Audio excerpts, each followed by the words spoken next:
house always wins. Play long enough, you never change the stakes, the house takes you. Unless, when that perfect hand comes along, you bet big, and then you take the house. I've been practicing this a little bit. Did I rush it? Felt like I rushed. That was good. I liked it.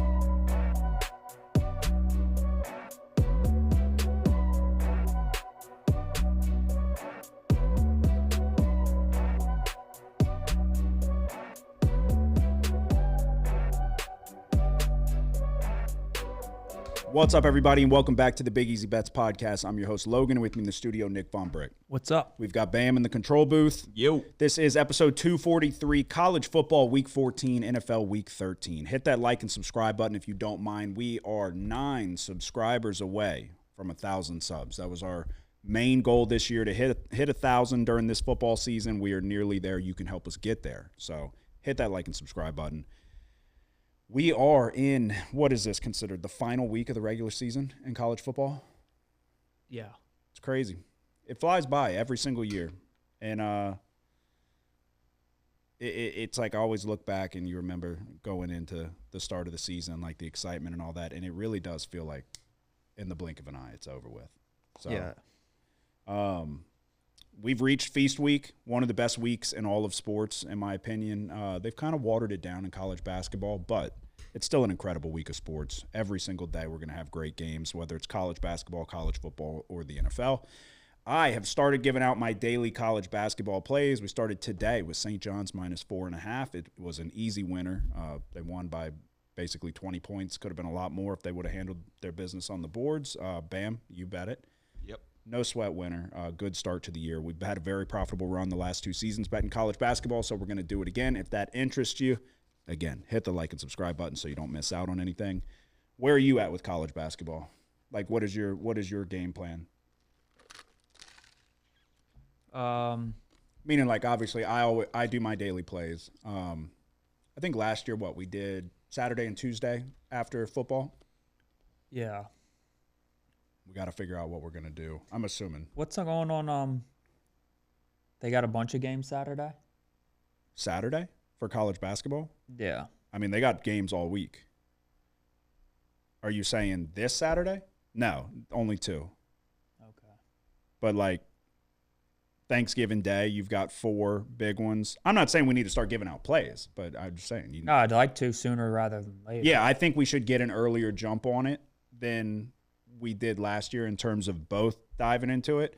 I had kind of planned to go in right out the gates this year, but I decided against it, and I think Feast Week is a good start. Everybody, it's still fresh enough in the year. Most people have only played like 5 games or so, but get my eyes on the teams and kind of get rolling from there. But yeah, we gotta. I think the sooner the better, and then because I mean, once football's done, that gets all the focus. And Yeah, I mean, next week there's some good games. oh yeah, On Tuesday, we were recording for the Tuesday and Saturday games.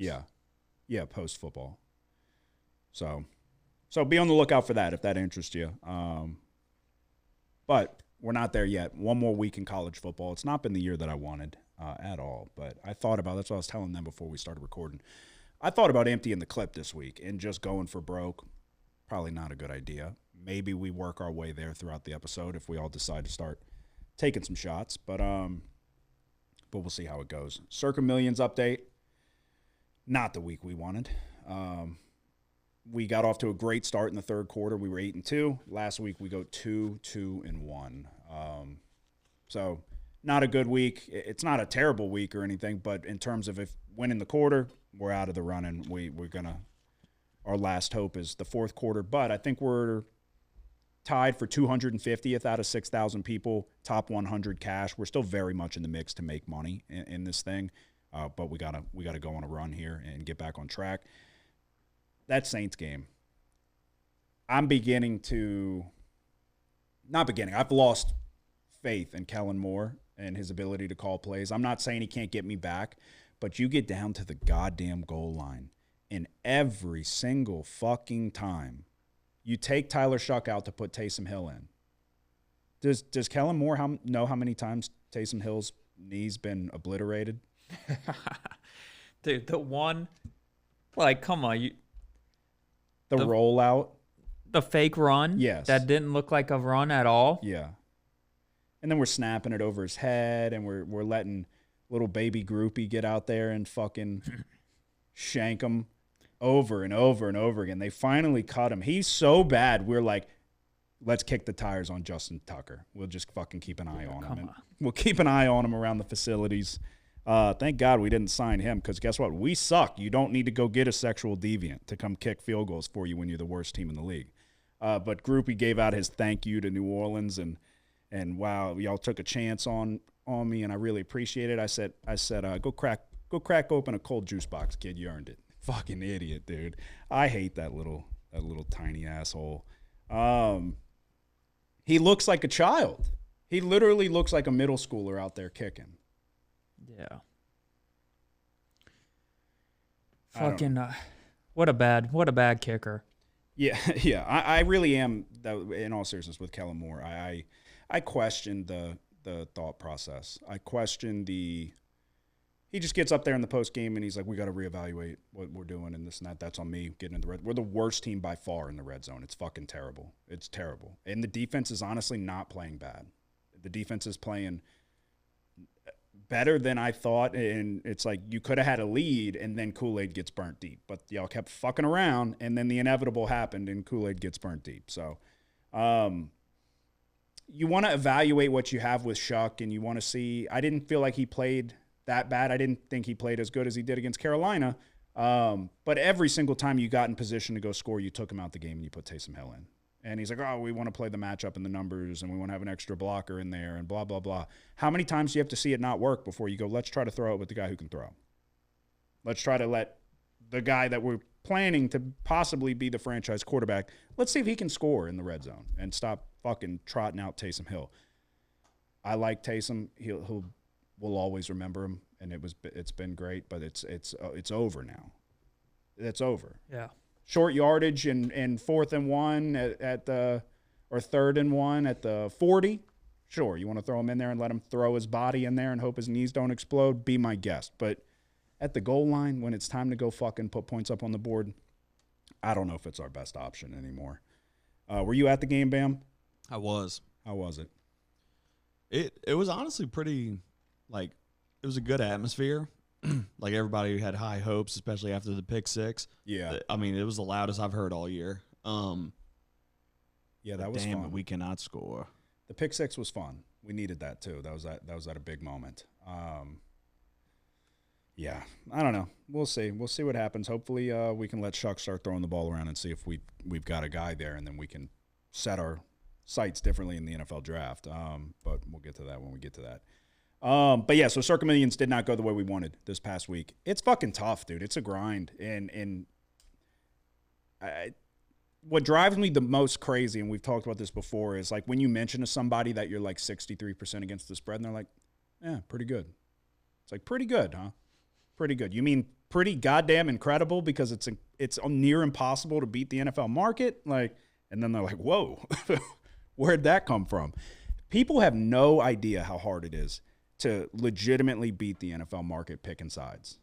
Everybody thinks they know everything about the NFL. Most people don't know shit. Would you agree? Yeah, I do agree. That's like my biggest pet peeve.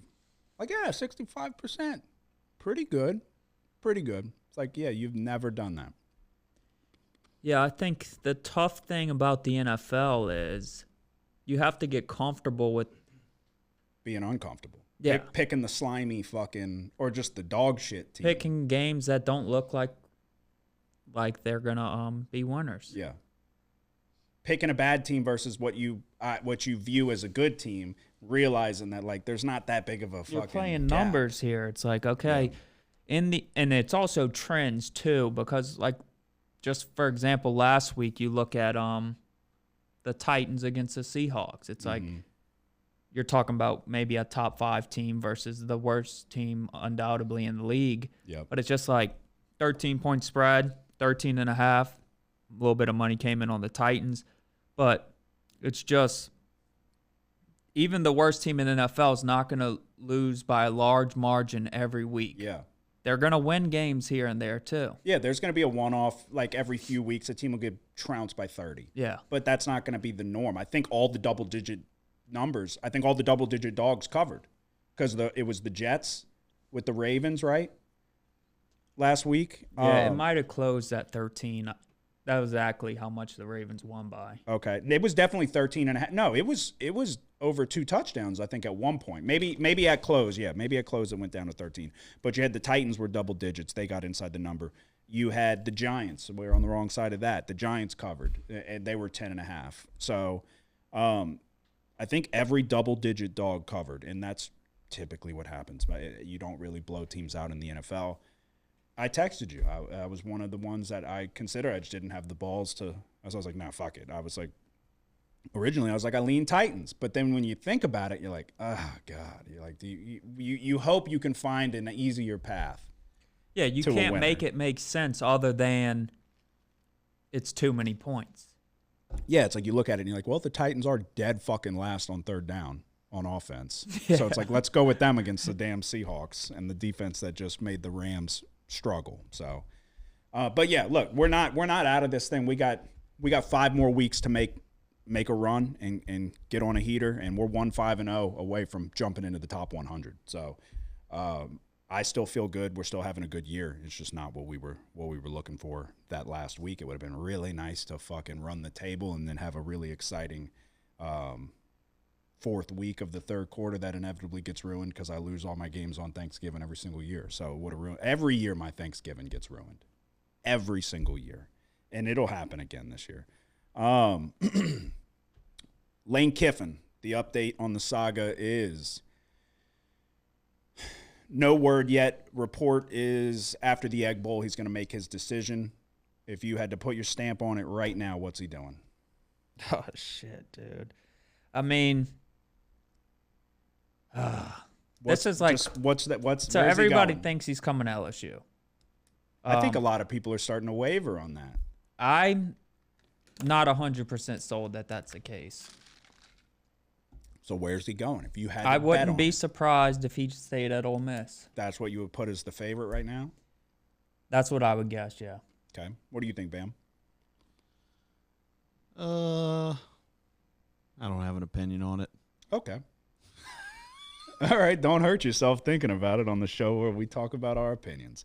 I still think he's coming to LSU. I mean, well, what is that? Fucking fake a heart attack. I think the signs point there, but the type of he's gonna pull the fucking rug out and yeah, he's doing a fucking. I wouldn't be shocked. Everybody, I would not be shocked at all. But it's like, but then I'm gonna look at you like you're a weirdo. You're a weirdo. Because this is undoubtedly hanging over the team's head, unless he's told. But if he told them, word would have got out, in my opinion. You don't tell. Well, how many people are on the roster? A damn 100? Yeah. You don't tell a room of 100 people and nobody tells their brother or somebody, and then they get the information out there. I think he's still coming to LSU. That's what I would put my stamp on. Because it just and if he doesn't, then I'm like, why would you hang that over your team's head going into a rivalry game with the playoff looming? But with that being said, I guess with how it works out, if he does bail on his team, maybe he throws this game. Maybe he throws the Egg Bowl. If he does bail on his team going into the college football playoff with what you would, on paper, say is a chance to win a national championship, that's like a legacy killer, I guess. Like you can't give up on your team. Yeah, I mean, I think he would be let's say he was coming at LSU. I think he'd be willing to finish out the season. Is he allowed to? That's the thing, if Ole Miss wants him to or not. Okay. Yeah, somebody was trying to tell me that there's a rule that he can't, and I didn't think that was the case, that they couldn't tell him to not coach the team. Somebody was trying to say that if he's committed to LSU or signs a contract with LSU, that he can no longer coach Ole Miss. And I was like, I would imagine he can finish out the season. Yeah, I don't know. I mean, I know there's plenty of times that coordinators in the postseason have already taken head coaching jobs elsewhere. Yeah. But they finish out the bowl game or whatever. Yeah, or like if they're coaching in the national championship, they're not going to. Yeah. they finish the season out. But it's like it's different now where it's like LSU needs them there right away. Yeah. You have to get on for With next recruiting. season and recruiting and all that. Yeah. So speaking of LSU, because that's the last thing I have before we get into the recap, which this would be in your recap, but are you done making LSU your lock of the week? I mean, they're not my lock this week. Okay. But you may throw them in a bowl game. Never know. I'm on the game. Are you? Yeah. You can't get away from them. What were your thoughts? Because I've got thoughts, but it's not really pertaining to the game. Yeah, my thoughts on the game weren't very high, you know. I mean, that was pathetic. That was the worst offensive performance I've ever seen. Here's in my recent history. thoughts. Everyone that wanted to bench Nussmeier, eat shit. Like, seriously. No, yeah, that was the most exonerating. That was the most exonerating effort or performance. That was all. Like, he would just have to point to that in the NFL interviews. Yeah, this guy can run, and he's not doing any better than me. He's doing worse. Yeah. No, that was so bad. But my biggest takeaway was, did y'all know who Kenzel Kelly was?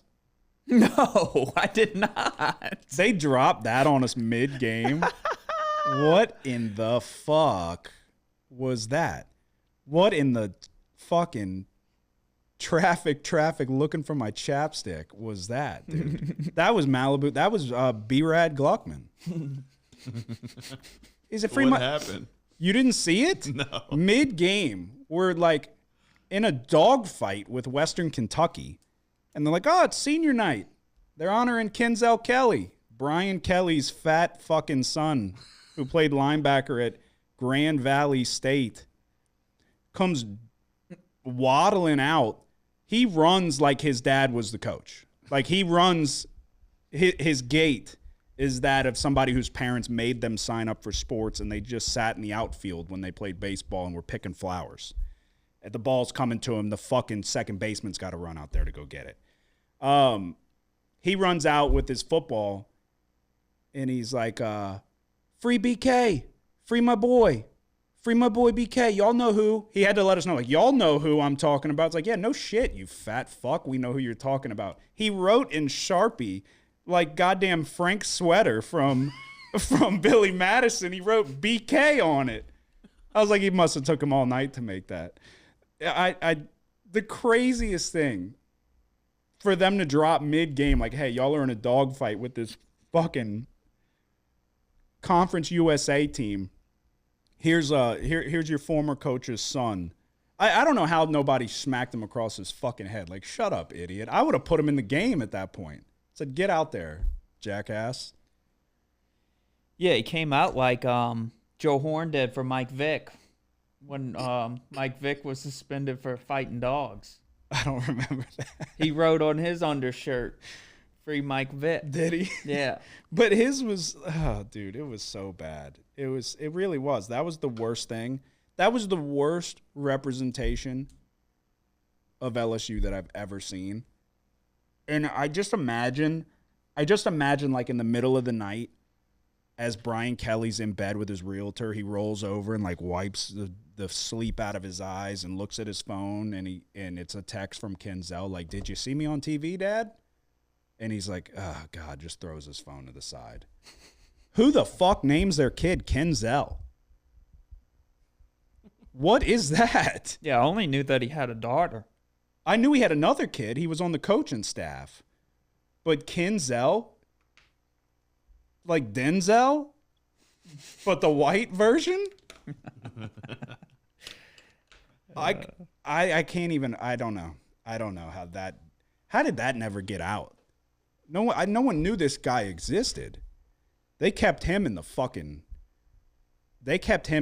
indoor facilities. He was never out there fucking practicing where the cameras were rolling. That was terrible. That was the worst thing I've seen all season, and this was the worst season in recent history.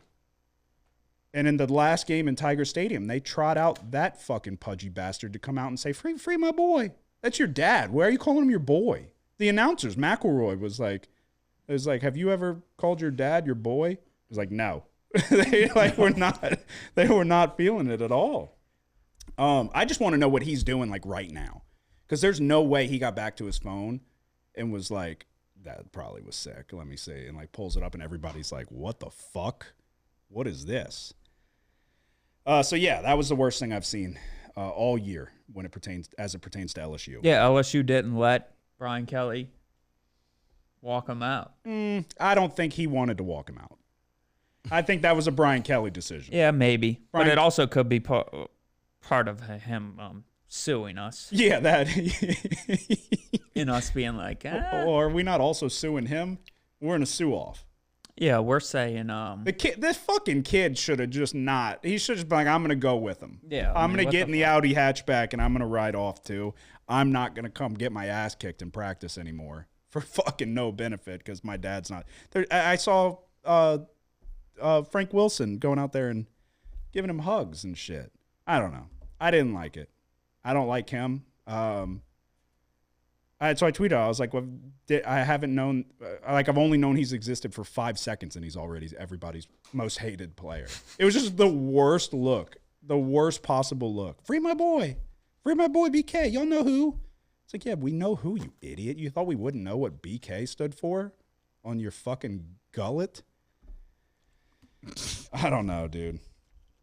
That was tough, but that's why we need Lane Kiffin to come save us. But all right, we'll get to the recap.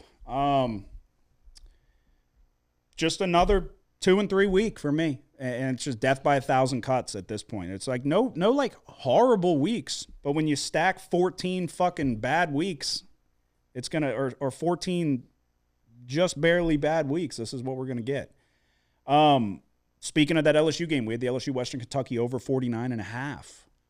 Western Kentucky, if the running back doesn't fucking have mittens on his hands, then they're going up 10-0. And all of a sudden we're in danger here because we couldn't score for shit. Well, that was the damn quarterback that dropped that one. They ran a wildcat formation and threw it to the quarterback. Oh, that makes sense. In the flat? Yeah. Yeah, okay. That was going to be I just assumed it was the running back. Yeah. Okay. But then they couldn't do shit. They couldn't do anything from there. Yeah, that one, I think they had like 10 yards in the second half. Yeah, it wasn't looking good. Yeah. Defense settled in. So, but I mean, I wasn't betting this. I was like, if they could find the end zone a time or two, we should be good. But yeah, no, our offense is fucking terrible. Cincinnati plus 2.5. What? I don't even remember how this one played out, if I'm being honest with you. Oh, now I do. Yeah, BYU beat the shit out of them. Sorsby, man, I don't know. I don't. The real problem here was that L.J. Martin had a fucking day. They ran for 265 yards. Washington State plus 14 hopped on with you. They almost won the game outright. And sometimes that's the way the sausage is made sometimes. That's how you get a look behind the curtain. You go, I'm not going to take it. And you're like, but I think it's a good bet. And then I go, just take it. I'll take it. And then we both take it. And that's how you get a winner. Never a doubt. USC plus 10. Actually, let's talk about this one because I bet you have – I feel like USC had a chance. You probably think Oregon was the side the whole way. Would you agree? No, I thought USC had opportunities. There was a punt return touchdown. What else happened? There was something else that happened that was not fortunate for. There was a bad Mayava pick, but there was something else that happened that I'm blanking on. Because it was 14-14, and then all of a sudden shit got out of hand. I'm blanking on it, but I walked away from that one thinking like USC had a decent opportunity. I felt like, and then Oregon obviously. It had to be what happened at the end of the first half. Oh, USC missed a field goal.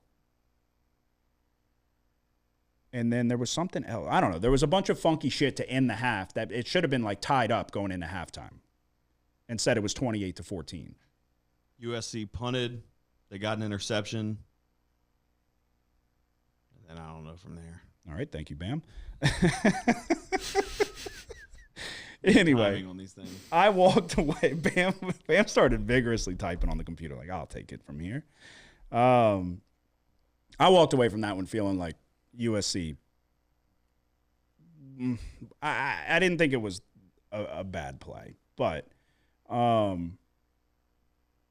that punt return, I think that punt return was the difference in terms of being inside the number or not. But, yeah, I don't know. So we were on opposites there. And then my lock of the week was Louisville SMU under 53.5. And SMU nearly blanked. I'm blanking on everything in my brain, whoever the fuck they played. Louisville. Miller Moss was a late scratch in this game. The backup wasn't able to do anything. Isaac Brown was out. The backup running back was out as expected. Couple other people. SMU dominated them. And then luckily Louisville's defense did enough to make sure that SMU didn't fucking hit the over by themselves. But it was a dominant performance from SMU. I lean that way. I wish I would have took both sides. But 2-3. We hit the lock for the fourth week in a row, though. 40, 56-4, 6-7 in my locks of the week. You had 4 plays, your usual 2-2. So like I said, you can't go 2-2 if you don't take Washington State. Yeah. Miami. It's the only game we really didn't talk about yet. They won by 17. We laid 17.5.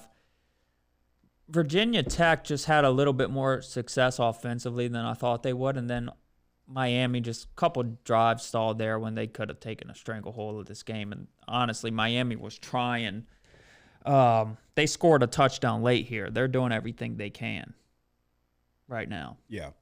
So really, this game probably would have, like, under normal circumstances, ended as a 10-point win for Miami. They could have probably run the clock out there at the end, but they decided to score a touchdown. Yeah. Real quick, I mentioned, to you that I considered laying it with Notre Dame and decided not to because I'm like, in my head, I'm like, I'm going to lay 30 fucking point spreads with Notre Dame every week. Should have, because they were up 35-0 in the first quarter. CJ Carr's numbers. How many passes do you think he completed? I don't know. Off the top of your head, take a guess. 13. 5. He was 5 for 9, 49 yards, 1 touchdown. They scored 70 points. He completed 5 passes. They scored 70 points. Remember, I talked about Filardi?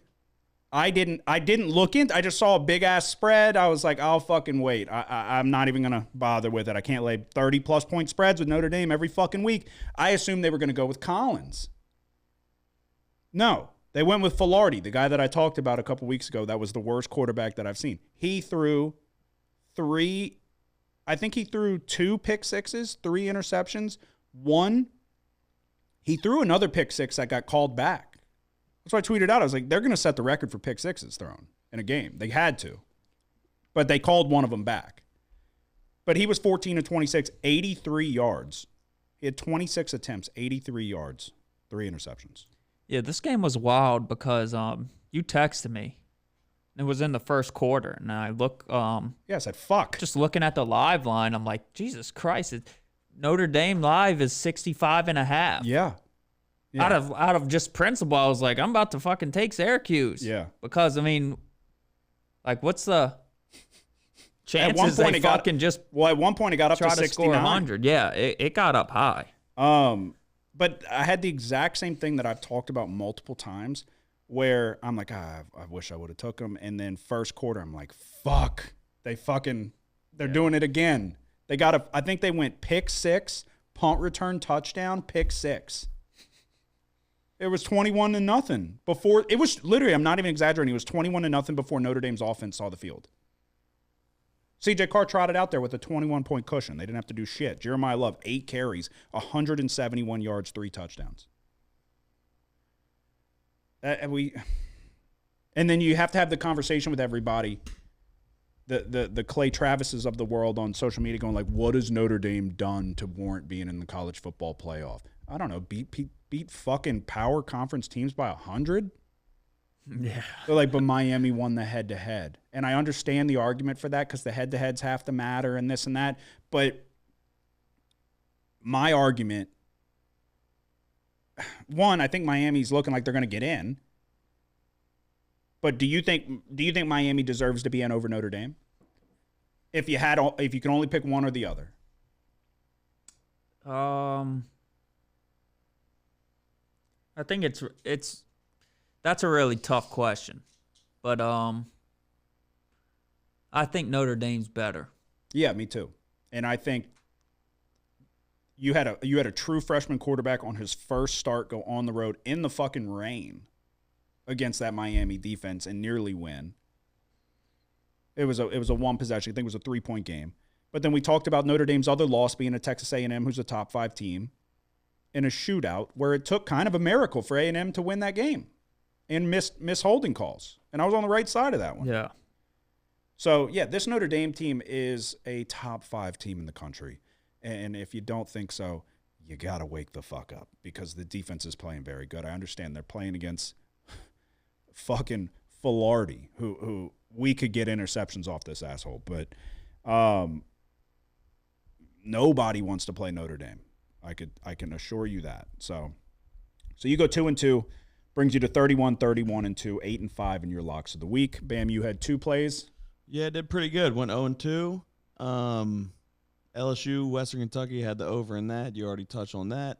And then I had for the lock of the week was Pitt versus Georgia Tech under 62.5. This had no chance of hitting. Spare us the sarcasm, Bam. Bam said you pretty good 0-2. All right. I'm having a bad. You don't hear me going, nah, pretty good week. 2-3 again. You'll be all right. What's your overall record? 13-16, 5-6 in the locks of the weeks. Okay. All right. We look ahead to college football week 14. We have games every day of the week. One game on Thursday, or I'm sorry, no games on Wednesday. We've got games in play currently. One play for Thursday. Spoiler alert. You've already said that this is going to be your lock of the week. Yeah. Okay. I'm not on this. Are you on the Thursday game, Bam? Navy, Memphis? Yep. Okay. I'll blindly take whatever Nick takes as his lock. I'll just put my stamp on that right now. But we'll go to Friday. A lot of games on Friday, including the Egg Bowl. What happened to the Egg Bowl being the standalone game? I think I've said this the last couple of years. I miss when the Egg Bowl was at night and the standalone game. I miss watching Elijah Moore do the. Yeah, it was on Thanksgiving. Yeah, and that was when Elijah Moore did the pissing like a dog celebration and got his team penalized. I think cost him the fucking game. This needs to be the standalone night game on Thanksgiving. We don't need Navy Memphis. We need the Egg Bowl back. Are you on the Egg Bowl? No, I'm not. Are you on the Egg Bowl, Bam? Nope. All right, well, I am. I bet it every year. I'll bet it again. Obviously, we know what's going on with Lane Kiffin. Actually, we don't have a fucking clue what's going on with Lane Kiffin. Is he staying? Is he going? Who knows? But we know he's coaching in this game. Big rivalry game, home field advantage for Mississippi State. Cowbells will be going. This game has gone under 8 years in a row. I remember, I think I was on the over last year or maybe 2 years ago. It was a high number, didn't even come fucking close. It was a terrible game to watch. You're sitting there hoping, maybe they'll get a scoop and score or something. Didn't even come close. And we're going to go back to the over again. Over 62.5. I think Mississippi State does have the offense to put some points up on the board. I think both of the weaknesses of the defenses is the run defense. Ole Miss should be able to grind away on the ground with Lacey and their whole crew. I think it'll open up things in the passing attack for both sides. Both teams want to move fast. What better way for Lane Kiffin to bid farewell to Ole Miss than to drop 40 on Mississippi State in the Egg Bowl and then come on down to LSU? It's a high number. I really just think the offense is going to be sustainable because both teams are going to be able to run the ball. I think Shapen's able to pass well enough that they'll be able to put some points up on the board here. So I will go over, I think 62. What's the best number we can get, Bam? I got to plug this in. Let me see. It's on Friday, 11 a.m. Best number. You got any thoughts on Getting 62.5. 62.5? Okay, I'll take it. Yeah, you got any thoughts? Leans on the side?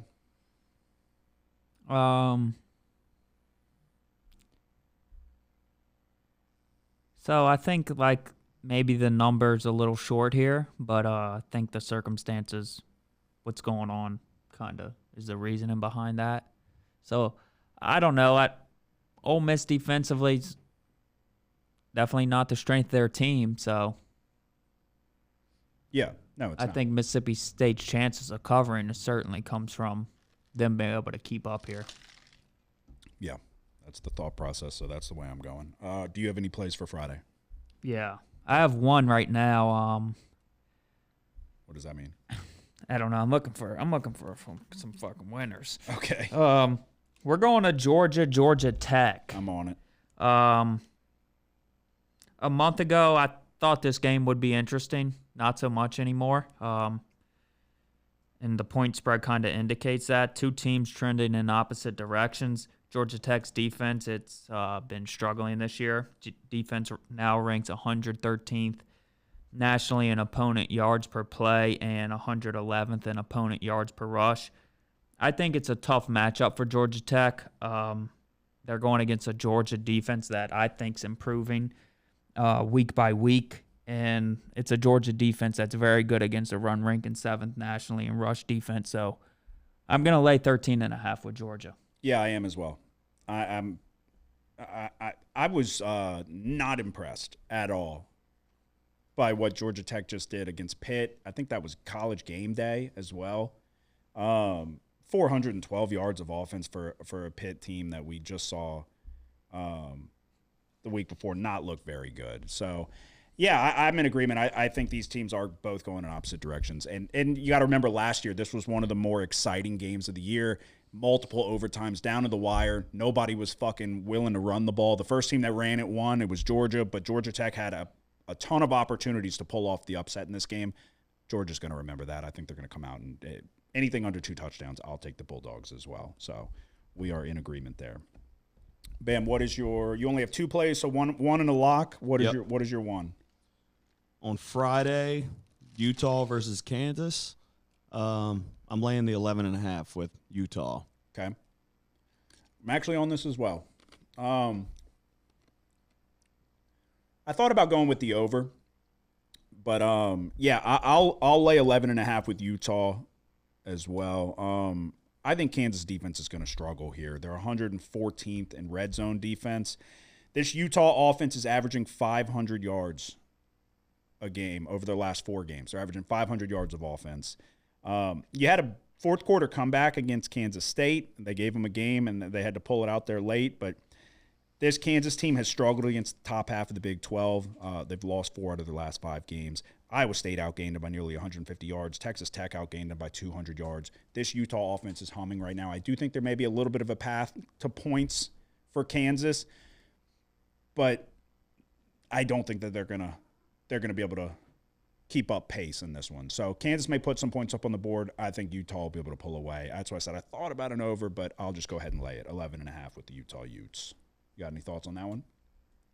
I would lean Utah, but I'm going to just stay away. I was trying to look at the Big 12 and the standings and all of that are interesting. You've got Utah at 6-2, but you've got Texas Tech and BYU both 7-1. So I would imagine Utah can't get to the conference championship, right?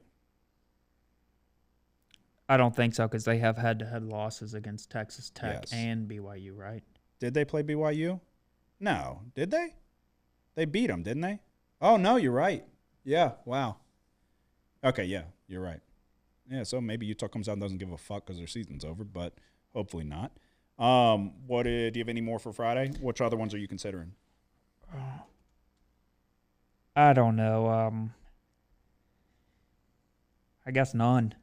None? What do you mean? You just said you were looking at multiple. I can't. I don't. Texas A&M. I mean, Bam, help him find a winner. I don't know, dude. I got you. Oh, do you? I don't know. That's not reassuring at all. You came in here with It's 2. my lock. Oh, God. Okay, it's well, on then Friday? We'll wait. Oh, it's Saturday? For Texas and Texas A&M?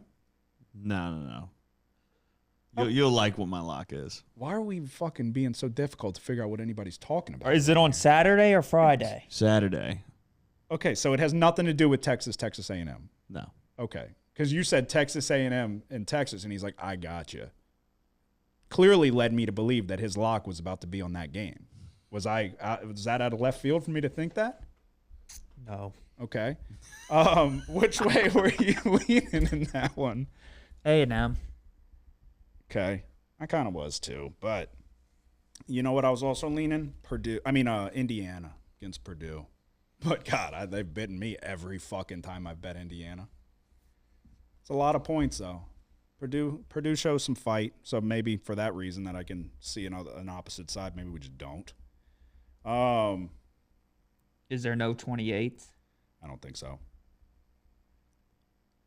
I don't think. Bam. Bam's over there asleep at the wheel. Indiana Purdue 6:30 p.m. on Friday. No. All I'm seeing is 28.5s. Okay.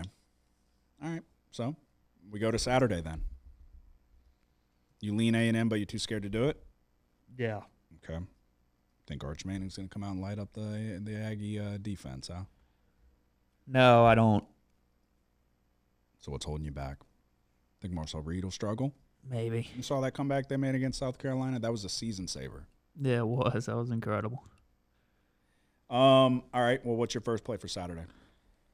I think I'm going to go to Miami Pitt and lay. What's the number I at? see 6.5. 6.5 with Miami here. Okay. I kind of just. Third week in a row. Yeah. Was I on Miami? Pretty sure. Against Virginia Tech, right? Yeah, but I wasn't on them the week before. Oh, that was last week? Yeah. You might have been on Miami. Against NC State now. Syracuse I was the week before that, 38-10. They fucking remember that was the one I bet at 27.5. It closed 28.5. I still bet it. Yeah, I think Pitt defensively, there's some concerns here, and Beck is actually playing pretty well lately. So I like Miami. Yeah. They need it. And yeah, they're still in the mix. What is the ACC? Well, how are they? I just looked at the thing. It had them in the fucking. Because they're the highest ranked ACC. Okay, so they would get in? Not if they don't win their conference championship. But they're going to get to the conference championship? What is the ACC standings looking like? They're 5-2, but they've got Virginia at 6-1, Pittsburgh 6-1, SMU 6-1, Georgia Tech 6-2. So Georgia Tech's probably going to lose. Pitt is playing Miami. SMU is playing nobody great, and then I don't know where Virginia's at. Virginia's playing Virginia Tech. SMU's playing Cal. Right, yes. So Virginia and SMU are going to be favored here, but I mean, certainly one of them. I mean, these aren't games that they're 100% going to win. Okay. So they're going to need SMU or Virginia to lose. Well, I'm on SMU. So I hope they don't. We'll go to that one then real quick. It'll probably be Virginia that loses. But why would they be in currently? Why are they projected in? Just because they're the way they're doing it is it's the highest ranked team from the ACC right now. But their only way in is to win the ACC. That's going to be the interesting part. Like, they got to put that conference champion in there. Yeah. I don't even know the fucking There could format. be two teams in the ACC. So you got the Power Four conference champions are going to get in. You have a group of 5, an auto group of 5. Yeah. And then it's the best remaining. Right. Okay. So you got 5 teams, and then you've got 7 of the best remaining.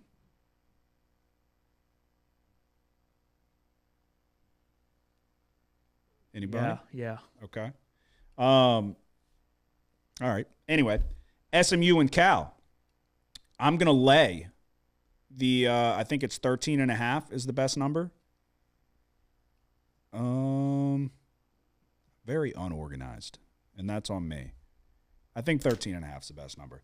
SMU's going on the road to Cal. Cal just fired Justin Wilcox because they lost to Stanford in such devastating fashion that they said, we're done here. So this is a Cal team that showed promise with JKS to start the year. They're just not that good of a football team, and now they don't have a head coach to show for it. SMU, I was very impressed with what they did against Louisville on the offensive side of the ball. Jennings was playing extremely well. They were balanced, and then the defense looked fantastic. So at 13.5 for an SMU team that's still alive in postseason contention, I'll lay the points here. Even going out west, I don't care. I'll take SMU minus 13.5.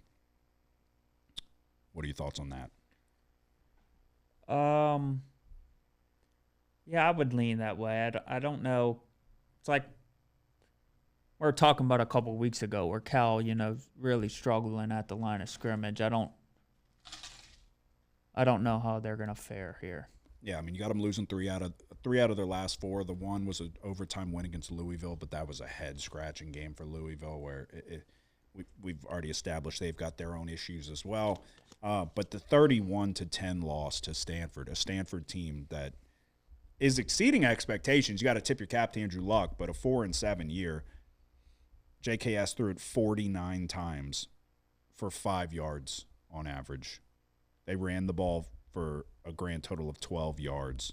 It's a broken offense. It's not a sustainable way to put points up on the board. It's too much of an ask for a true freshman quarterback to go out there and throw it 50 times.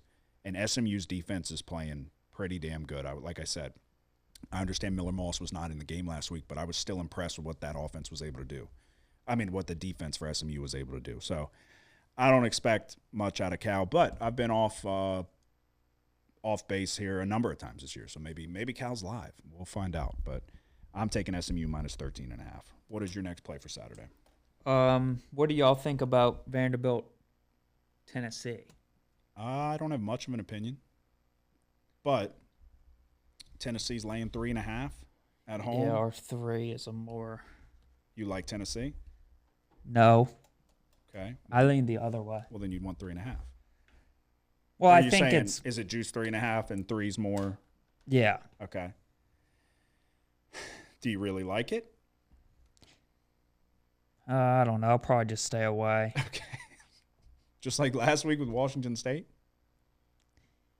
You want to go Vanderbilt? I'll take them. Vanderbilt plus 3 on the road, Neyland. Super tough place to go play with a quarterback. Yeah, let's stay away. All right, we're making a mistake. All right.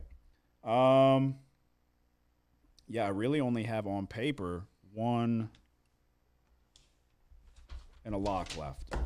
How many more do you have? 2. 2? Okay. But go. 1 game. Okay. And y'all know where I'm going. Oh, you're doing side and total LSU? Oh, you're taking Oklahoma. Definitely. You're going Oklahoma in the under. Yep. Is it? Is that exactly what it is? Yeah. Yeah, could read that. Oh, my God. It's 36 Doesn't and a half? matter. Yeah, 0 okay. points from LSU here. 0. You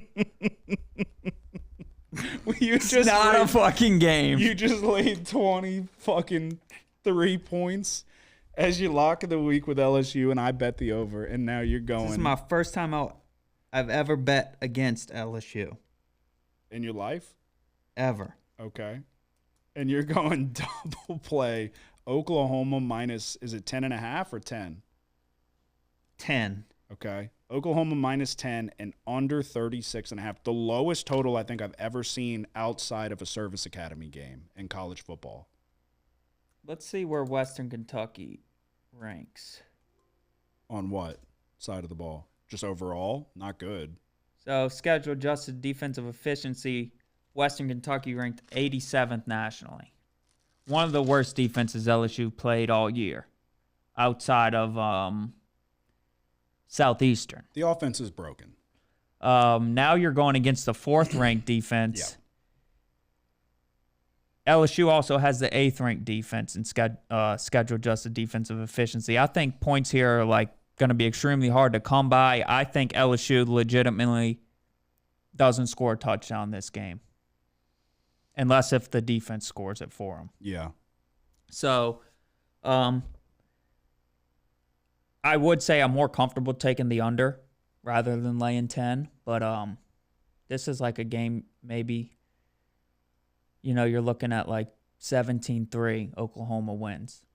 Yeah, I mean, you just saw them beat Mizzou 17-6, and that's a solid enough Mizzou defense. Yeah. So it's not as good as LSU's, but I would say the offense is better than LSU's. So, no, this Oklahoma defense is the real deal. And I said it for what felt like a couple weeks there, and then you saw them go and fucking get 33 put on them against Tennessee, but that's because Mateer just struggled and they had opportunities in that game. But no, they have their fair share of issues on the offensive side of the ball, and then we suck bad. So that's a wild move.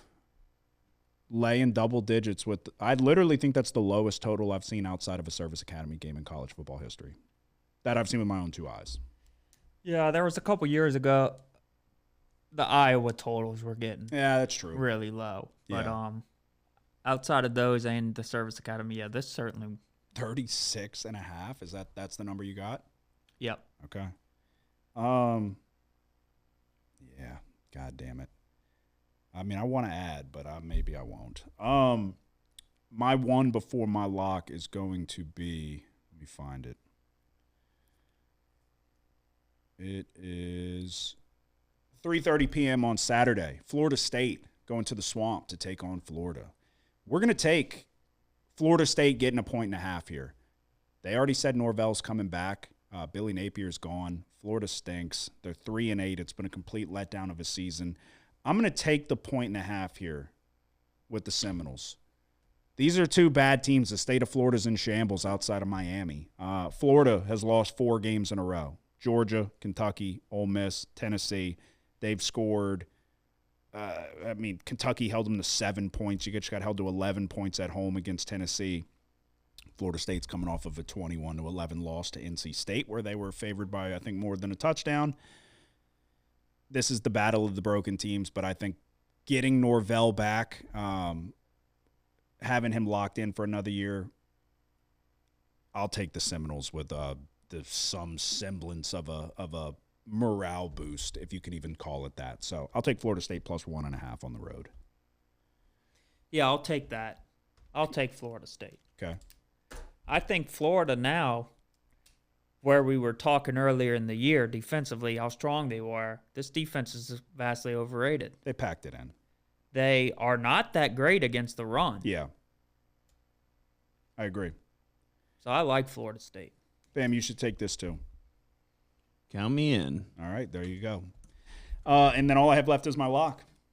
You as well? Or you got one more? Oh, no, that's it. And then you with your lock as well, right, Bam? Yep. All right, no such thing as a lock, but I've hit 4 in a row. And if there was... It's a lock, Kramer. You've had this thing under control for almost 3 years now. But it's a lock. They need that fucking juice. They need that next bet. They need... Come on. Yes! When they win, they go fucking crazy. You're a bad motherfucker. Go in that shower, grab your fucking nuts, and tell the world somebody's sniffing my fucking nutsack today. Because I ain't got time to fuck around no more. Alrighty. I said it last week. We're back again. We've hit not 1, not 2, not 3, but 4 locks in a row. It's literally all I've got. It's been a season from hell. You take these last 4 weeks of locks away, I've got nothing. We're going for 5 in a row, and we're going to the biggest game of the week, one of the biggest rivalries in the sport. Ohio State going on the road to the Big House to take on Michigan. Michigan has owned Ohio State in the matchup year after year after year. They were huge underdogs last year. They pulled off the upset. I think it stops now. We're going to lay 10 points here with Ohio State. It was 9.5. Looks like it's been bet up to 10. Bam, you can check and see if I can get a better number. I'm laying the points with Ohio State. Michigan is on a tear since losing to USC. They won 5 in a row. They put up 45 points on Maryland. This looks like a team that's ready to go out and upset Ohio State again. But they're not going to do it. They're just not. In those games, over the 5-game win streak, they're averaging 232 yards rushing per game. Ohio State's got the number 3rd ranked rushing defense. I think they're going to bottle it up. They're going to bottle up the run. They're going to force Underwood to beat him with his arm. We've seen time and time again this year where he's just not capable to do it yet. Maybe he comes out and shocks me against the best defense probably in the country. I don't think it's going to happen. So they're going to be able to stop the run, force Underwood to use his arm, and I just don't trust him to do it. So, and then the thing with the offense is Sayin is right in the mix as one of the Heisman favorites. It's really easy with the offensive weapons that he has. I just don't see it for Michigan here. So I'm going to lay the 10 is the best number I can get. You can get 9.5. Okay. I'll lay 9.5 with Ohio State as my lock of the week. We're going for 5 in a row. What is your thoughts? Anything? No, I mean, I'm still waiting for I'm not sold on Ohio State yet. What more do you need to see? I need to see them play somebody good. Yeah. And they haven't since week 1. Yeah, I mean, I know Smith and Carnell Tate were banged up last week. I'm expecting them to go. Obviously, if they don't go, that's going to make things a little bit more interesting. But the defense for Ohio State, I think, is the real deal. And I don't think that you're going to see Michigan go for 230 plus on the ground. So, what is your lock of the week? Okay, Navy, Memphis. I say it every time we break down Navy, how great of a player Blake Horvath is. But again, like a few weeks ago when we took Notre Dame against Navy, it's Navy's defense that against all odds here, right? Outside the top 100 in yards per play allowed, 99th nationally on third down, a pass defense that ranks 127th nationally. Memphis defense has been stout against the run, stuffing 23% of opponents' run, a rush defense that ranks 33rd nationally. I think it's tough for Navy to keep up against Memphis's high-powered offense here. So we're going to lay 5.5 with Memphis for the lock of the week. All right. As I said earlier, I'm on that as well. And so, Jeremiah Smith is definitely expected to play. He himself said that he should be good to go. He said it on a podcast, apparently. Carnell Tate's more up in the air, but all we need is Jeremiah Smith. But Carnell Tate's incredible, too, so if we can get them both, great. Bam, what is your lock of the week? Going to Ohio State, Michigan. But I'm going total. I'm going the under, 44.5. Okay. All righty. I was about to say. Okay. There you go. That is our best bets for college football. I was kind of hoping we would have more, but probably for the best because I don't it'd be shots in the dark. So, like, going in to here and even as we started to record and I kept looking, it's like just not seeing a whole lot of, like, typically this is a week I'd look for an underdog to, ruin somebody's season. Mm-hmm. And it's just I'm not seeing it this year. Yeah. Like Auburn, Alabama, it's a 6-point spread. I don't know. Auburn's got a true freshman quarterback. Yeah, no, I agree. That one's I could see I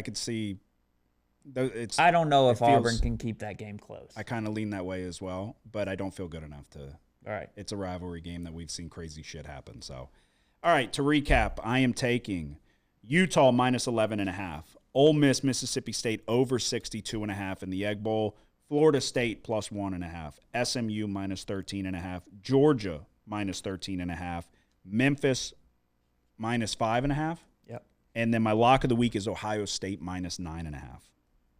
We're going Memphis minus 5.5 for the lock, Georgia minus 13, Miami minus 6.5, Florida State plus 1.5, Oklahoma minus 10, and LSU Oklahoma under 36.5. Bam. Going Utah minus 11.5, Florida State plus 1.5, and for the lock of the week, Ohio State versus Michigan under 44.5. All righty, there you go. That is our best bets for college football week 14. We'll do a quick recap of last week's NFL plays, and then we'll give you our best bets for week 13. My worst week of the year, 1-3. Started off with Thursday night, Bills minus 5.5. Hindsight is always a bitch, and this was one.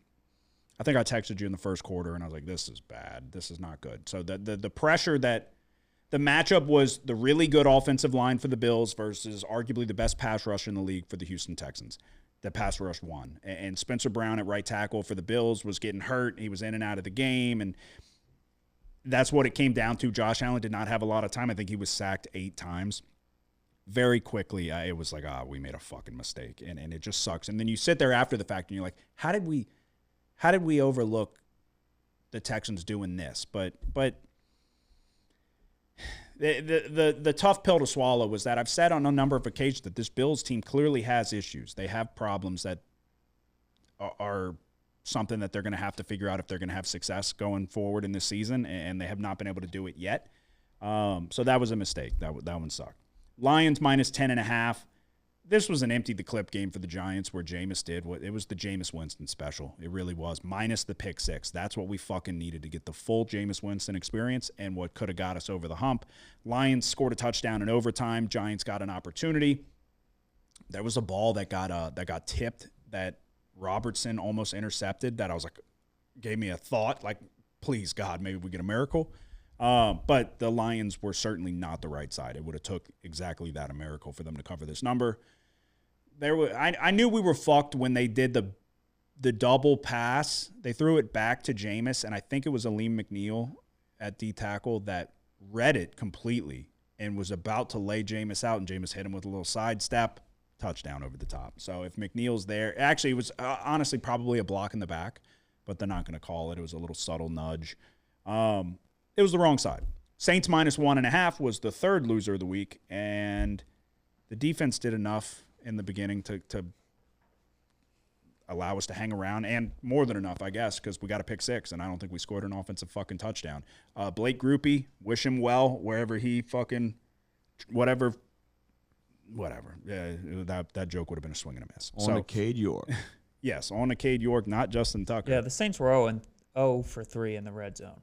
That and you missed 2 field goals, so that's how you leave fucking points out on the field. But just an unfortunate one. Very, very disappointing. Alvin Kamara got hurt on a hip drop tackle that wasn't called, and so who knows what's – I think he avoided major injury. But our one winner, though, was the one that looked like a dead nuts loser, was the Cowboys, plus 3.5. They go down 21-0 to start because of mistake after mistake. And then they score 24 unanswered. They win the game outright. 1-3 on the week, 37-26-1 overall, 7-5 in my locks of the week. You had 3 plays. Yeah, we were both on the Bills, and then I took the Cardinals plus 2.5, even though I had a good feeling it was going to go to 3. And it did. I wish I would have just taken the Browns. But then again, it's like avoided taking the Browns because we didn't want to bet it at a worse number because a better number was available way later. They fucking smashed them. I'm like, they sacked Geno Smith 10 times. Yeah, and it's not that big of a surprise. No, it's not. But they fucking smashed them. But 10 is a lot. Stefanski turned it into, let's not let Shador fuck this up. He said Shador's down here about to score. Direct snap to Judkins. Yeah. They did it back-to-back drives. They were running Wildcat not even near the end zone. Yeah. No, I bet you when he threw that little swing pass, he took it down, he said, fuck. He said, God damn it. 60-yard touchdown. That's all they're going to read. Yeah, and then we were on the Bengals plus 8.5. They put up a fight against the Patriots. The biggest takeaway from this game was the Bengals' defense in the red zone really knuckled up here. Got some key stops. Okay. Let me ask you this. Or what would you grade Shador Sanders' performance? Is Shador Sanders, as he said himself, is he the guy that Cleveland's been looking for? No. You know what bugs me the most? And it's got Zion Williamson vibes. I hate when these motherfuckers get up there and try to, say these, he's trying to get up there and hit him with a one-liner and all of that. That's what he was trying to do. I'm who they've been looking for. But they can't stop smiling and smirking because they're uncomfortable. It's if you're going to get up there, say that shit with your fucking chest. But when you're up there and you're like it's all timid and trying to be Deion Sanders, Deion could fucking do it. He was the best at it. So he's trying to do that, but it's not authentic. So it comes off as fraudulent. What would you grade him? F to A. Actually, before you, Bam, what would you grade him? C-. That's a very safe grade. What would you grade him? I don't even know. I didn't really get to watch the whole game, but from what I saw, they weren't gonna let him mess the damn what was going on up. Yeah. Like they tried to take responsibility out of his hands. Yeah. Which people were so mad that they kept going to Judkins. I was laughing because they're going to Judkins for the direct snap out of Wildcat. And people were like, they're taking him off the field because they don't want him to score the touchdowns. But Judkins is a fucking good running back, and he kept scoring them. So it's like, is it a bad play call? He was getting them easily. He had the deep ball. But the problem is when people are biased, they like drool over things that should happen. That was a good throw, though. We know he's got decent arm talent. That was a good throw.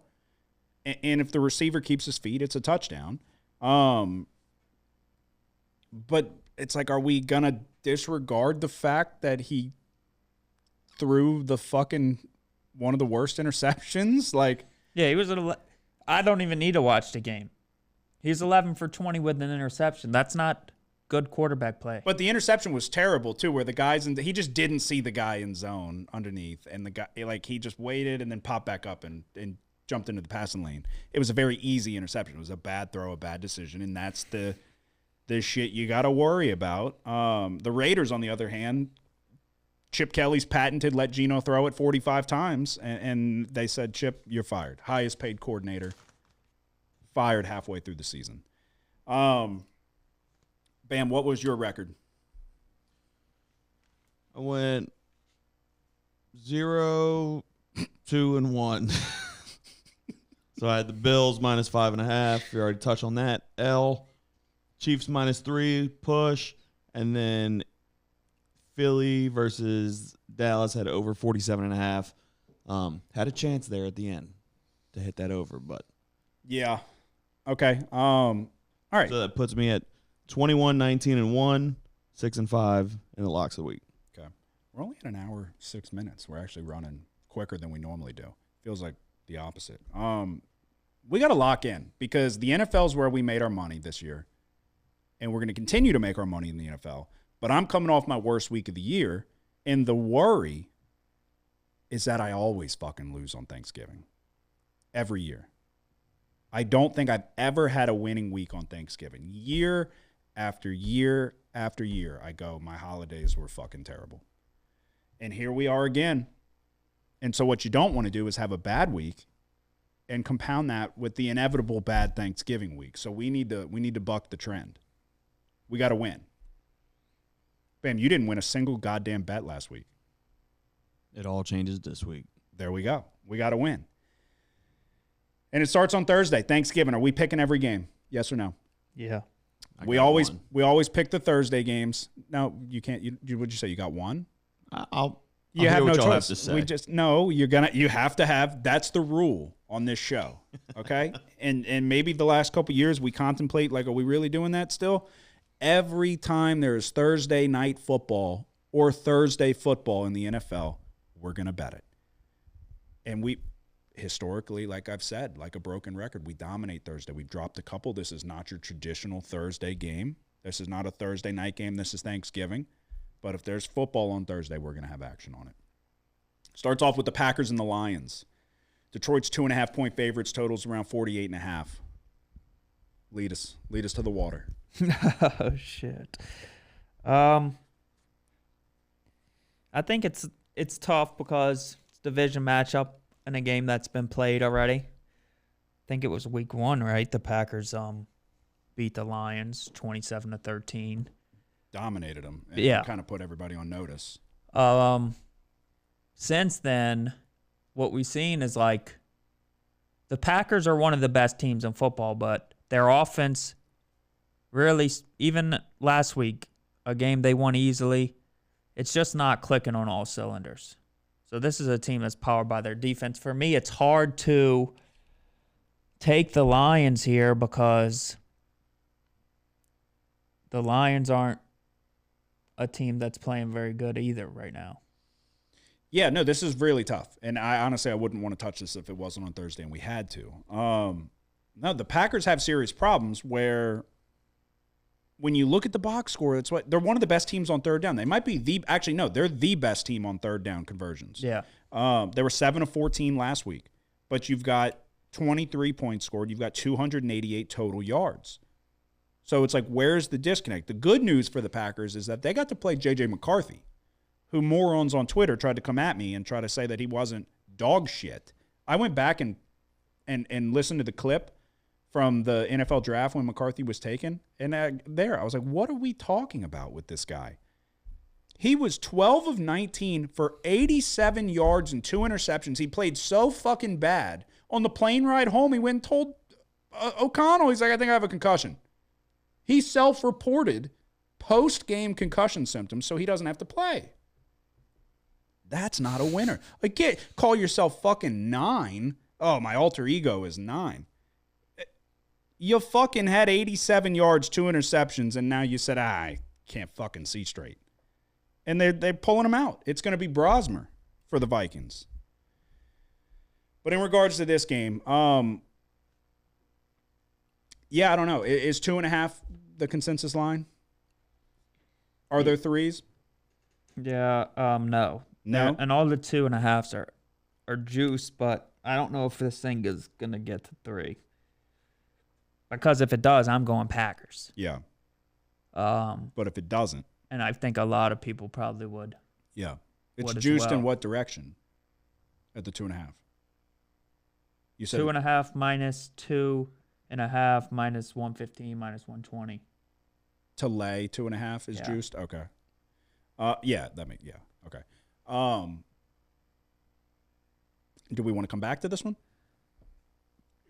I'm going to go under 49. Okay. I lean that way. It's the first total I've given out this NFL season. I lean that way. And it's like I said, I think if one thing's true, it's this Packers defense. At times you can see Detroit, even though they have so many weapons, they struggle. Especially, like you look at Parsons, he's leading the NFL in pressures. Yeah. I think it could be a tough day for Goff. Yeah. The thing that worries me with the Lions is it's back at home, indoors, and they don't have to worry about. But I mean, the Giants were at home and indoors as well. But I don't know. Yeah, I don't have a great feel on this game, if I'm being completely honest with you. I think that's safe to say. But all right. So which way are you going in this one, Bam? Under. Okay. So we're all under 49. Next game, Chiefs and Cowboys, 3:30 p.m. Cowboys back home in Dallas, or home again in Dallas, whatever. It looks like Kansas City's laying 3, maybe even 3.5, total around 52.5. Do you feel good about this one? I do, and I guess I say I do, but it's a better choice here, right? Because they're 3 and 3.5 available. I like Cowboys plus 3.5, and I also like Chiefs minus 3. So you don't feel good about it. Which one do you like more? I'm going to go Chiefs minus 3. I think the spot here screams Chiefs.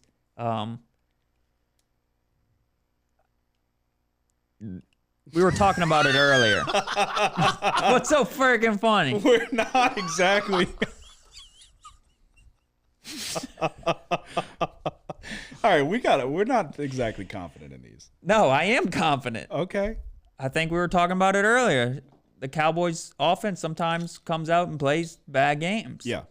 And I think the Chiefs, the strength of their team is certainly their defense. It's crazy. They have one of the top scoring defenses in the NFL, but they're barely over 500 for some reason.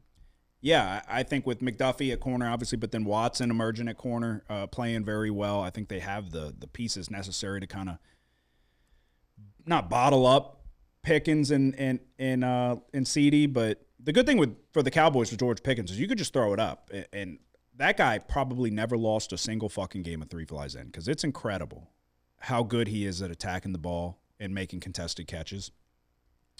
But with the interior pressure that the Chiefs should be able to generate, it's exactly that. We've seen this Cowboys offense come out and look extremely flat in spots when they shouldn't. Like they lost to the Cardinals 27-17. I think this Chiefs defense is good. I think that was a good Colts team that they just handled business with. At 3, I'm in agreement. I'll lay 3 points with the Chiefs as well. Add me to that. Okay. And also, too, I mean, just the defense for the Cowboys, with the additions they've made, they're playing better. But you saw it last week with how committed to the run the Chiefs were, because Andy Reid knows it's time. We got to go win these fucking games. And there's nobody better when it's a must-win situation. There's nobody better that late season and all of that. You have to trust Mahomes in Kansas City. So the thing to watch here, in my opinion, Mahomes definitely got marginally banged up there in that Colts game. I think I saw he's going to be fine. He's going to be good to go. Rashee Rice was battling something as well. Trey Smith also is battling an ankle injury, probably not going to go. So that's something to worry about. If Rashee Rice is out, I'm certainly worried. So I don't know if anybody, see if you can find anything on that, Bam. But yeah, it looks like we'll go Chiefs -3. And then last game on Thursday to close out Thanksgiving, you've got the Bengals going on the road to take on the Ravens. The Ravens are 7-point favorites. The total sits at 52.5. I think I know which way we're going with this one. So you want me to take it away? Or do you want to because you feel very good about it? No, you can go. And you can correct me if I'm wrong. Sounds like we're going to go Bengals +7 here on the road. Joe Burrow, supposed to be back. I would be shocked if he's not. The key takeaway here for the Bengals, who got back in that game with the Patriots, was that the defense stepped up and played pretty well.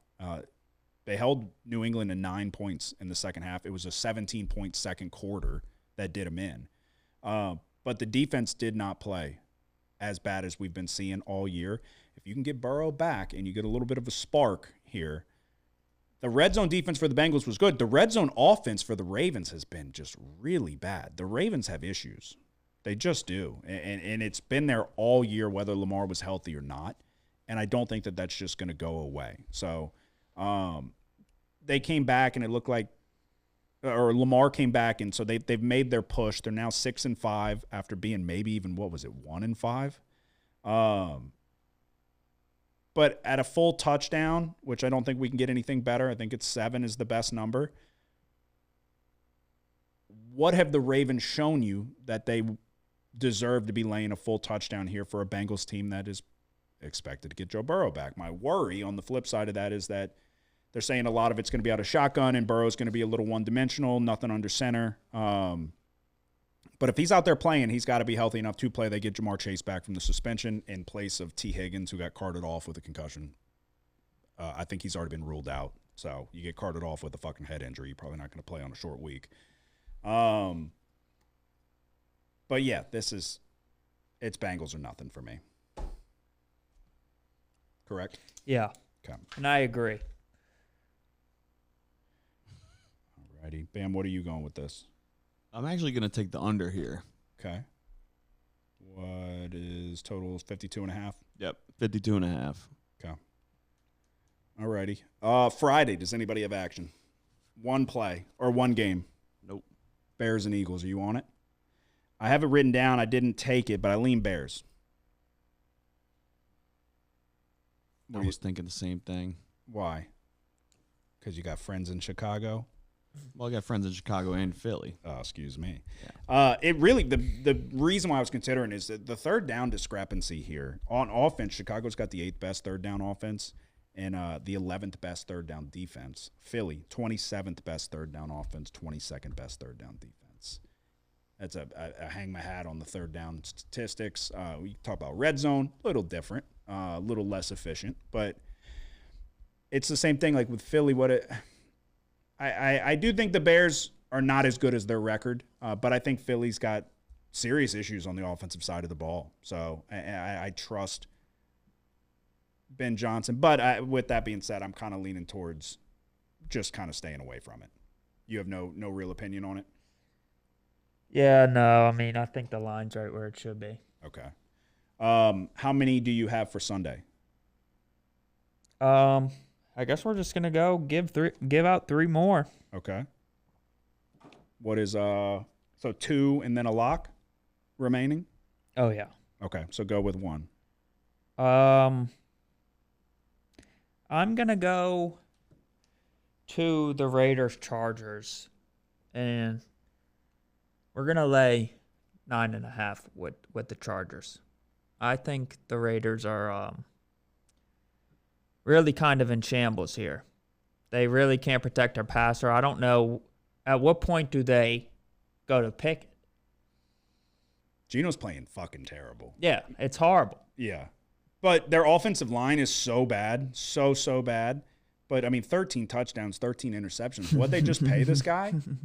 They just paid this guy a shitload of money. You got Genty, who's banged up. Yeah, the Chargers are rested, right? They're coming off of a bye. I believe so. Yeah. Yeah, They played, and they're coming off of a fucking where they were clearly looking for the bye. Road game against Jacksonville where they got killed 35-6. Yeah, I think this is somewhat of a statement game for the Chargers. I'll take that. Yeah, I like that. Under 10. It's the thing with Geno is like, you remember last year where it was like he kind of put some shit together here and there, and you're like, okay, okay, Geno. He didn't write back. Yeah. They wrote this motherfucker off, and he accepted it. He took the paycheck, and this offensive line has got serious problems. I do think the Chargers are still in the mix in the division, and they can't really afford any more issues. And this is a great opportunity to play a team that, I mean, who knows? Maybe Genty's not too banged up, and Pete Carroll's just going to fucking run the rock with him, because that's what he's been screaming for them to do. And Chip Kelly just wouldn't do it. He's like, you want to run it with Genty? I'm going to throw it 50 times with Geno. So, but yeah, look, at one point, this Chargers team was probably top 3 in my power rating. So I think Justin Herbert's very good. They're not there anymore in my ratings. But, yeah, I'll take this as well. My first one, we're going to go – I'm trying to get an updated number. What's the total on Jaguars and Titans that you see, Bam? I can't – the amount of money that's going into this goddamn room. 41.5, 42.5. Okay, I'm going to go under 42.5 in the Jaguars and Titans. Titans at home, it's been a tough year. You're 1-10. This team stinks on offense. They're on third down. They're the worst third down offense in the league. The Jaguars have kind of – they can run the ball with Tootin and ETN. What they can't do is pass the ball with Trevor Lawrence, because against the Cardinals +3 was a contest play for us. That was our push last week.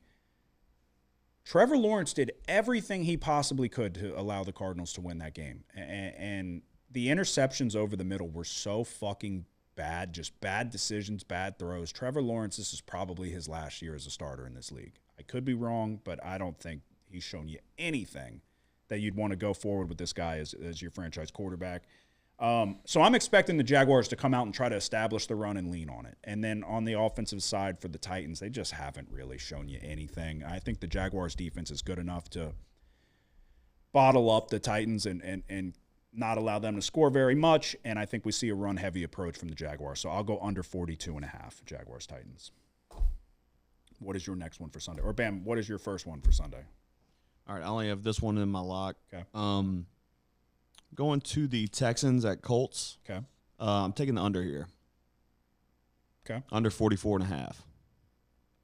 Yeah, I would lean that way. All righty. Are you on this game at all? No. No? Okay. What is your next one? I was thinking about taking the Commanders plus the points at home against the Broncos. I was thinking about doing that too. But, yeah, Daniels isn't going to play,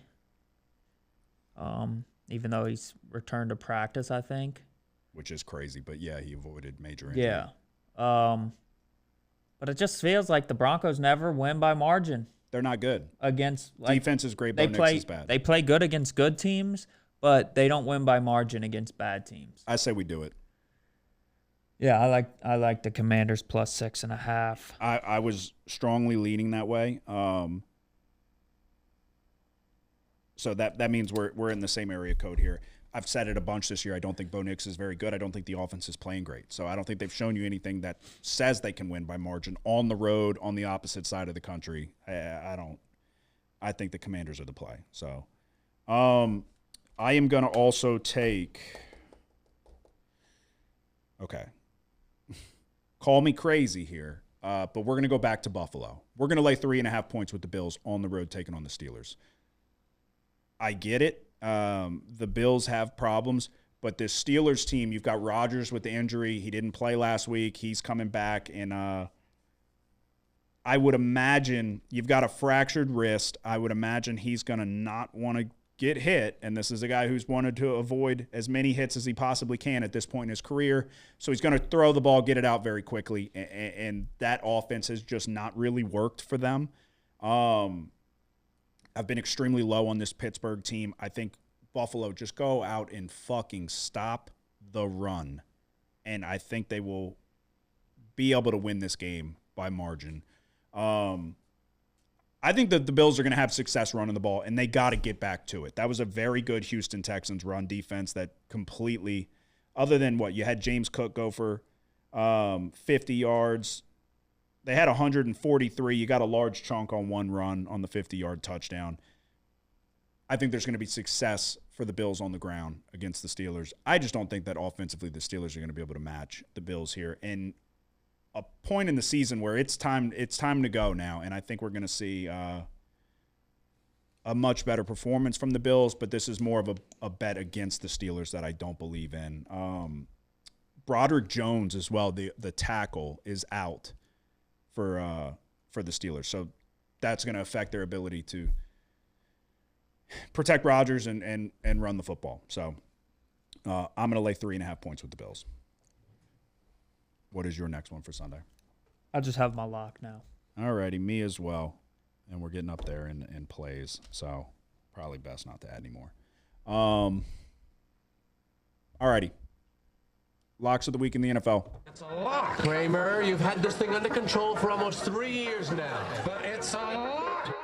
They need that fucking juice. They need that next bet. They need. Come on. Yes! When they win, they go fucking crazy. You're a bad motherfucker. Go in that shower, grab your fucking nuts, and tell the world somebody's sniffing my fucking nutsack today. Because I ain't got time to fuck around no more. All righty. For my lock of the week in the NFL, we are going to go to the Houston Texans, plus 4.5, going on the road to take on the Colts. They're 6-0 at home. They just played the Chiefs down to a one-possession game. The Texans are expected to get C.J. Stroud back, it sounds like. But whether they got him or whether they don't, the reason why we're taking the Texans is because of the defense. You've seen issues at the tackle position for the Colts. I think that they're going to be able to get pressure on Daniel Jones, who we've seen. He was playing great to start the year. He's kind of fallen back to earth a little bit. This run defense will be able to bottle up Jonathan Taylor. I think the Texans are going to have a good day on the defensive side of the ball. At 4.5, I think it's too many points. If you get Stroud back, the reason why I've been hesitant to back Houston, because Davis Mills, while he's winning, he's not playing all that great. A lot of turnover-worthy plays. I think you get Stroud back for a team that is about to make a late season push where they've struggled to start the year. They're now sitting at 6-5. This is a good opportunity, in my opinion, even on the road. Against a Colts team that is just not as good as their record, in my opinion. So I'll take the Texans plus 4.5 with probably the best defense in football as my lock of the week. Which way are you going? I'm going to Monday Night Football. And it's the Giants-Patriots. We're going to lay 7 with the Patriots here. After they had a little bit of a funky game last week against the Bengals, I thought Drake May looked a little bit off. I just still don't think the Giants are that great. And Dart, will he ever come back from a concussion? Who knows? Will the Patriots ever play anybody good? Who knows? Right. Well, I mean, they played the Bills. That was a long time ago. Right. The thing here is I wish I knew if Dart was playing. They played the Bills 8 weeks ago. I expect him to play because it's a Monday game. He's already sat out 2 games with a concussion. Yeah. So we're thinking he's gonna play, but we're still gonna lay 7 with the Patriots. I think this is a game where the Patriots get back on track against one of the bottom teams in the league. Okay. I would lean that way, but yeah, they play. You said, well, they played the Bills. They played the Bills 8 weeks ago. All right, and they won. Yes. Since then, they played the Saints, the Titans, the Browns, the Falcons, the Buccaneers, the Jets, the Bengals, and now they play the Giants. They play the Bills again next week. That's the spot. That's the spot. That's where the Bills are going to get them. I do think the Patriots, look, Drake May's very, very good. And the Patriots are playing very well. They have been, God, when you look at this fucking schedule, they started off against the Raiders and they lost. And then they played, and I'm not trying to make an argument for the other side. I don't think the Giants are good, even though they just covered against the Lions. But they played the Raiders, they played the Dolphins, the Steelers, the Panthers, and then they played the Bills. They've had the easiest schedule I've maybe ever seen in my life. That means, look, they're going to get to the postseason, and they're gonna get fucking skull fucked by somebody good. You disagree? I mean, I don't know. Who's even that good over there? Over where? In the whole AFC. I mean, they'll run into somebody. I mean, yeah, look, the NFC is definitely a better. Nobody's good in the AFC. Yeah, I guess. What do you think? You bet on to win the Super Bowl? Who's the favorite from the AFC to win the Super Bowl, Bam? Just look up Super Bowl odds and tell me the first AFC team. You didn't think you could figure it out? Fucked up. Oh, shit. Load. Oh, he forgot what he was doing. Let's guess who it would be. Okay. Who's good in that fucking conference? In the AFC, who the fuck is even... No way it's the Chiefs, right? Yeah. It might be the Chiefs. It's probably the Chiefs, and they might make the playoffs. What is it, Bam? They're not even in the... I'll list you the top 5. Okay, go ahead. Rams, current favorite. Rams are in the NFC, you schmuck. I know, but I'm just going. We just top want 5. the AFC. Well, That's why he had to tell you exactly what to do. He doesn't know the difference between AFC and NFC. Just let him do the top 5. Rams, Eagles, Colts, Seahawks, Chiefs. Rams, Eagles, Colts. That is crazy. He disrespectfully said, just type in AFC, tell me the first one that pops up, and you're like, that's fucked up. And then you told us the Rams. I was just listing y'all the current favorites. He wants Say the top 3 again. Rams, Eagles, Colts. And go to the 4 and 5. You're telling me the Colts? Seattle, Kansas City. Wait, hold Where's the fucking Patriots? phone. What are the Colts odds? Plus 1,100. And what's Seattle? Plus 1,100. Okay. As well as the Chiefs. The Colts? The Dude, Patriots that's are plus crazy. 1,400. Don't bet the Colts to win the Super Bowl. Colts aren't even going to beat the goddamn Texans this week. All right, what is your lock of the week, Bam? All right, going back to the well. San Francisco versus the Browns. Taking the first half spread. -2.5, 49ers against the Browns. Okay. That's a mega lock. Is it? Yes. Okay. If I was able to put a lock of the year, you only get one, I'm putting it on this one. What is it again? First half what? First half -2.5, 49ers versus Browns. Say the word and I'll fucking do it. What are you thinking right now in your head? Nothing. You weren't about to take the Browns first half? No. Okay. Say the word. Okay. Bam. That makes me think that Shador is about to fucking take this league by storm. Yeah, I mean, I slightly lean 49ers for the full game. Well, yeah, but him going first half. Yeah, I mean, you just never know. The goddamn Cleveland Browns just got 10 sacks in one game. What game was Myles Garrett's about to break the single season record. There was They get the ball out quick. Yeah, to the wrong team. Brock Purdy just threw 3 first-half interceptions. Oh, yeah. For example, like 2 weeks ago, I think the halftime score of the Steelers-Bengals game was 7-6. This is a game, at the end of the game, the Steelers ended up winning by more than one possession. Yeah, they blew it open. Yeah. Yeah, I mean, and that was a 5.5 point spread. so my not just like messing around with you, my pushback would be Stefanski's not a bad offensive mind. They're going to script up plays in the beginning. So it's like, what's the logic for the first half and not the full game where they can understand what the Browns are trying to do with Shedeur and make adjustments and this and that, whereas Stefanski could come out and script up a couple. You get a touchdown drive to start, and then all of a sudden it's like they're probably going to cover this. So, yeah, I mean, I just think their offense is obviously way better than Cleveland's offense is, especially with Shedeur. I don't like Shedeur. But, I mean, I've seen this all before. This is the spot for this. what do you mean bam. The reasoning behind taking the Browns for behind taking the 49ers for the first half is because you think that there's a higher likelihood that they'll be winning by 3 at halftime than covering 4.5 at the end of the game. Yeah, you think that Shedeur's going to get hot in the second half. He'll warm up a little bit. Okay. So he doesn't have a thought really. He's just kind of it's a malleable thought that he's compressing and like moving as you present him with new information or new ideas. Sure.